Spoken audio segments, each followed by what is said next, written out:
All right, everyone, welcome back. Today, on my mind is the chart of a great film director, one James Cameron. The reason why James Cameron on my mind today is because he's the director of the famous Terminator and Terminator 2 series, movies that have been referenced quite a bit when in the general fear and aversion towards killer robots, AI, technology, things like this, right? And the other day I made a video called Techno Optimism, or it was about techno optimism in relation to Uranus retrograde and Taurus. And then I was also considering that there's obviously another problem, which is, my intention for doing a video about techno optimism isn't that I'm declaring myself to be a techno optimist, but rather, regardless of the problems, we can still be optimistic about the positive potentials, basically, right? The positive things, and that one of these things is YouTube for providing us access to unlimited video uploads, and being able to have a self-directed channel where you have I'm not complaining about freedom of speech on the internet. I seem to be able to express quite a lot by doing YouTube videos. And with this in mind, of course, I recently watched Terminator, the first Terminator, on the popular streaming platform Amazon Prime, which is at some point in time, I believe we've canceled, but we've still got it for a while. And I've been in this process of perhaps one of the things people are complaining about is the gradual enshittification is the word that they use for it. I think Cory Doctorow came out with that one. But there is basically the fact that at one point in time, the whole appeal to these streaming platforms was that you had access to a whole bunch of movies and you didn't have ads. But I had to have my experience of watching the Terminator interrupted by ads while I watched it on the service, the Amazon Prime service. And so there is a current moment right now where there is not only a trend away from the streaming platforms and a return to hard copies of physical media, there is also a certain trend of what we would say a crash in the AI, or a certain, apparently, the Big Short guy. Have you ever seen that movie, The Big Short? The same guy who triggered the financial crash of 2008 is doing the same thing again, but he is making bets, placing his money on bets against Palantir as well as Nvidia. And that I was watching Elon Musk announce this whole plan where he's basically getting Tesla to pay him $1 trillion, but he's not getting it immediately. He's getting this as a deal over a plan that if he leads Tesla to success over a certain period of time, then they will pay him, reward him for his good efforts, reward him for his good merits in the form of stock buybacks, basically, right? To make him a very rich person. And the way he's decided to display this in a very grandiose way to ensure the shareholders don't sell their stocks off or whatever. But they seem to be doing it anyways. Basically, they seem to be his effort, he's basically planning to show off a fleet of like Terminator. I don't know if they're Terminator style robots, but there is a growing movement online about called the anti-clanker movement, which is like trying to appropriate the whole kind of the populist attitude of using slurs and discrimination, but rather than against people, to harness that kind of negative energy towards robots, right? And that is a certain trend in the zeitgeist right now. And in the midst of all this, when there are all sorts of things going on, trade wars, negotiating tariffs, and all this kind of stuff. In the midst of all this stuff going on, Canada, because Doug Ford ran an ad with Ronald Reagan for like during like the World Series or something like that, um, Trump was angry at him, and he used the word terminate, like tariff negotiations with Canada are terminated, right? Oh God, right? And not only that, now Elon Musk is unveiling the robot army, right? That he thinks it's just he's going to make him a lot of money, and so he's writing himself a check for $1 trillion to cash in after his robots have made him all this money. And I've managed to watch Terminator, the first one, in time for this. Right now, what I was thinking is that obviously James Cameron is also known for other things than just the Terminator. For example, another movie that he's famous for is Titanic, which, although Titanic seems like it's a very different movie from Terminator, because it's much more focused on like the love story with Leonardo DiCaprio and Kate Winslet or whatever, and the tragic love story and all this kind of stuff.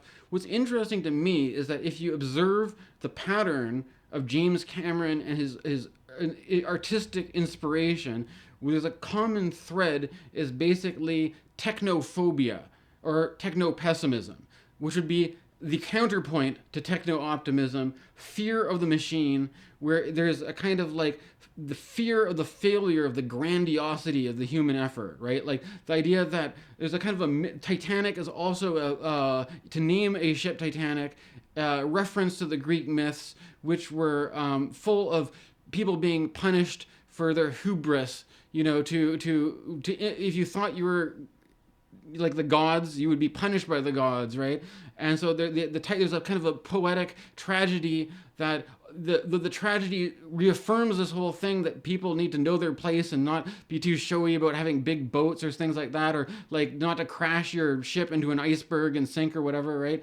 And there's in this moment, apparently, I don't know, luckily I don't invest. One of the things, if you have a financial advisor, one of the things they're going to tell you is not to the tech industry is volatile, basically. So this is not actually that unusual if we're experiencing that kind of stuff right now. But in the midst of all of this is James Cameron's chart. He was born in Ontario, Canada. We don't have a birth time for him, so we're not going to be reading into the house. We can't do the houses with this. We can't do, we don't have the rising sign. But the point is that recently Mars has ingressed into Sagittarius, and that at the same time, the planet Jupiter is in Cancer in an exalted position. Now, when James Cameron was alive, Jupiter was also in Cancer, but when he was there, he was alive. It was when he was born, the Uranus was conjunct Jupiter. Now, I am familiar with this in the natal chart because the man who raised me, my father, had this conjunction, right? So I know the Jupiter-Uranus personality as a personality astrology very well. James Cameron was around the same age as my dad. He was a boomer, right? And now the boomers have this sort of thing where I have to admit that I'm not going to be too critical of them, but they are perhaps a little bit spoiled, right? Because you have the exalted Jupiter in Cancer, a planet of good luck and fortune and abundance, and Uranus, an inventive thing, a sort of interest in technology and pushing the limits of the breakthrough of. So you have a big budget blockbuster dynamic here, right? And that you can see in the Jupiter and Uranus chart, and the boomers are just the good luck is basically being born with the opportunity to take advantage of the circuit. Like how long has Hollywood film been a popular medium? Not very long, right? The film industry was only created when at the turn of the century, right? Prior to the 20th century, not very much motion pictures happening, right? So you have a generation of people who were born at just the right time, that a certain medium was maturing to a certain age of development, that you could then capitalize on that historical moment and make a lot of money. But this is also with Uranus. Uranus also, Prometheus. It's this whole thing of the gift of foresight, not only capitalizing on the current technological innovations, but having a vision to what was around the corner in the future. But interestingly enough, what is going on so Jupiter is the ruler of Sagittarius. Sagittarius, I've got a Sagittarius stellium. So when a planet like Mars enters into Sagittarius, I personally feel a certain responsibility on behalf of Sagittarius to sort of, you got Mars in your zone, right? You have to sort of like, I feel like I've been neglecting this because there's a certain, it's coming for all my Sag placements here. And I was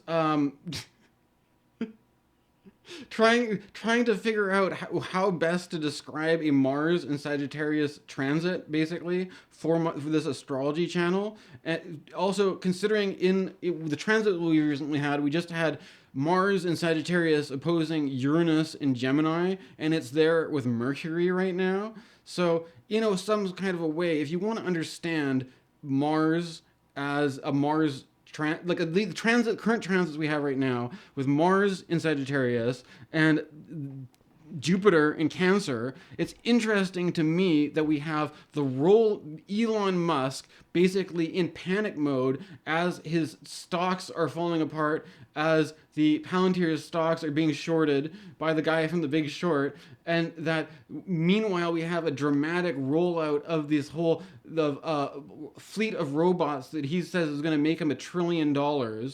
And then while we've got this James Cameron astrology, right?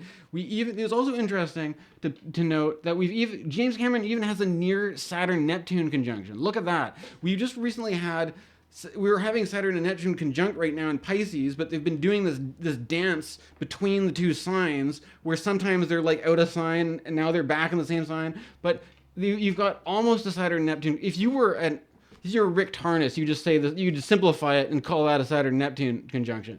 This is basically the point. You've got Jupiter Uranus, Saturn Neptune, and you've got Mars and Sagittarius ruled by Jupiter. What more do you want? If you want to watch Terminator movies, why not do it right now? If you want to, I don't want to stoke fear against the robots, but there is this is basically the problem, is that one of the things that brought this to mind for me, to bring it all back home, is as a family, we have made the decision to replace the kitchen stove with an induction stove, and the whole time I'm well aware that we have a Mercury retrograde conjunct Mars in Sagittarius, but it's on its last legs. We're gonna need to replace it, and apparently the induction stove is actually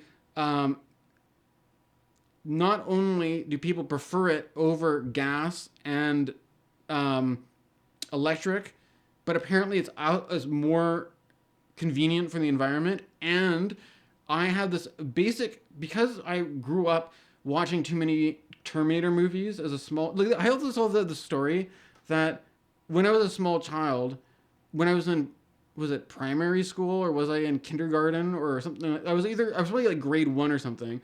I was drawing a picture of the Terminator with glowing red eyes, like a metal chrome robotic killing machine with red eyes. And my teacher at the time was shocked and horrified and called my parents in to have a word because she was just so concerned at me. And I was basically just watching Terminator movies and I was stoked on the Terminator, right? And this is, I mean, I just kind of have this thing where I have to also admit that people have,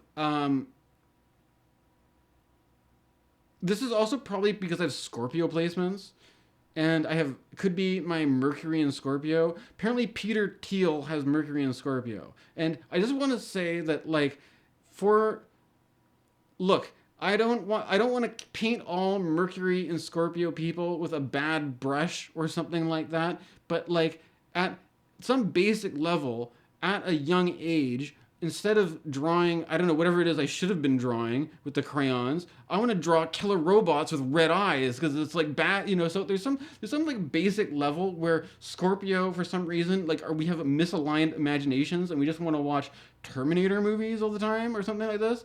And then it's I don't know. I also notice this is one reason also why I like the astrology podcast is because whenever they talk about Pluto Aquarius, it's always just Terminator. And as a millennial who grew up with those movies, I get it. I'm into it. And but the problem is that why do we enjoy this movie, but it's about really bad things happening that we don't want to happen, but nonetheless we kind of enjoy it and we like it or something like that.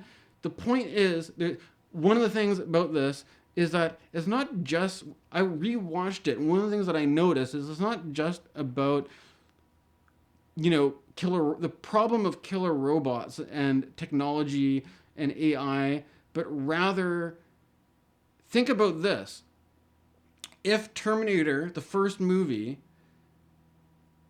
imagine this movie from the perspective of the authorities who there's this whole thing that happens then when you go to the second one where Sarah Connor is judged to be a crazy person who is misunderstood by society, and the world at large doesn't even think that the killer robots exist or that they're a problem, right? Now, if from that perspective, we're used to just thinking about the Terminator from the perspective of the protagonist, but think about it from the other side of the perspective.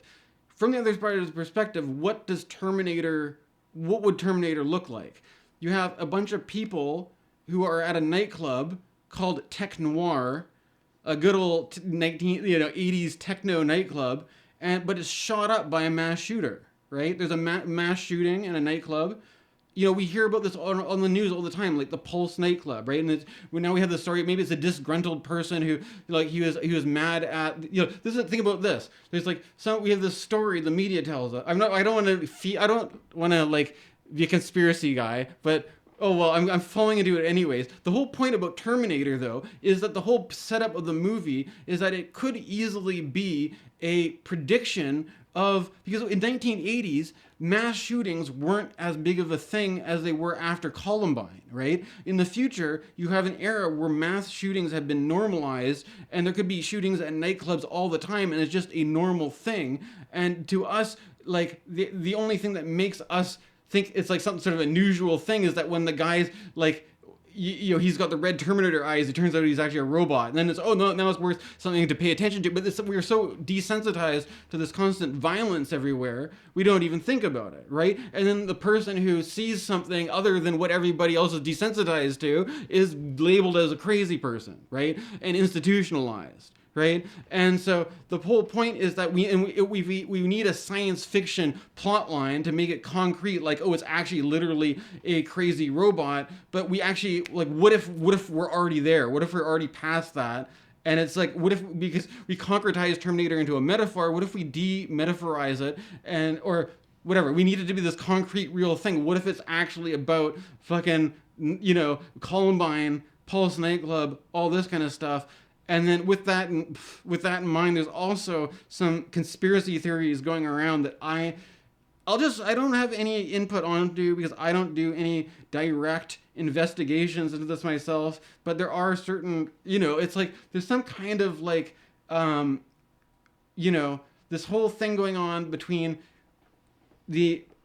what is real versus what is Hollywood versus do we make our decisions based on reality, or are we just going to be like, it's also, I also would just like to point out that the whole Palantir thing is like named after Lord of the Rings. But I think that's obviously just a distraction from the point. These are obviously guys who just grew up with Terminator or whatever, and were like, let's be the Terminator guys, and like make a bunch of killer robots, and then we'll just name it Palantir to like, make people more comfortable, because everybody likes watching. We're keeping you safe with your kids while you watch The Hobbit, while they'll protect you with a bunch of drones that are armed with, and so that if there's some sort of scary poor person digging through your garbage for empties, it'll just, the auto turret will like kill him, and you'll feel safe, right? And that's like, this is basic. And so, but we're gonna call it like Lord of the Rings brand rather than Terminator, because like this is basically the like it's not, we're not talking Lord of the Rings with this one. We're talking Terminator, and they're rolling out the robots, and there's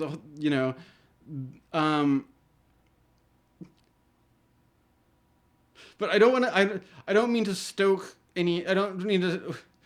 too many fires of like panic or negativity around this, but I just thought it was striking, not only that you have this James Cameron thing going on, but that it's like it works on a number of different levels for the astrological moment that we find ourselves in. So there's like a way you can read the synchronicity between James Cameron's chart and what's happening now. As this is what's been on my mind recently at this basic. What I'm talking about, the induction stove.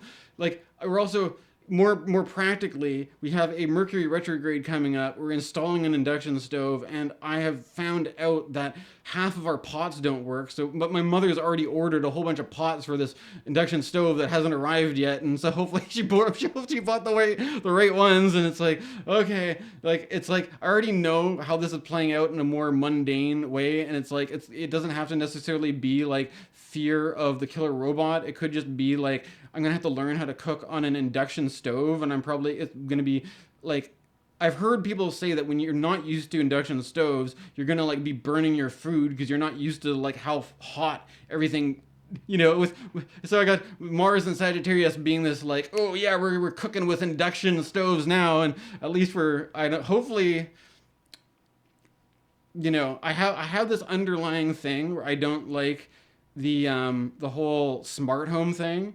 So we paid more money to avoid the smart appliance, and so we got like, it's kind of absurd when it's like it's like you are burdening poor people with like basically like spyware on their fridge and home appliances, where the elite luxury people are going to pay the premium not to have the fucking bloatware on their their machine or whatever. Like, maybe you can see this. Maybe we're going to start to see new computers like this too. Maybe we're going to buy a computer. The poor people are going to have computers that are just full of spyware, and then you're going to pay like, you have to pay like twice the price for the elite luxury model that is just going to give you what you want without all this garbage, right? Like, and it's not actually going to be a better machine. It's just not going to have all the stupid fucking spyware built into it. This could be like, if that's the way the appliances are already going, maybe we'll see this in the rest of the tech industry, and that our consumer choices could be kind of informed by a kind of a James Cameron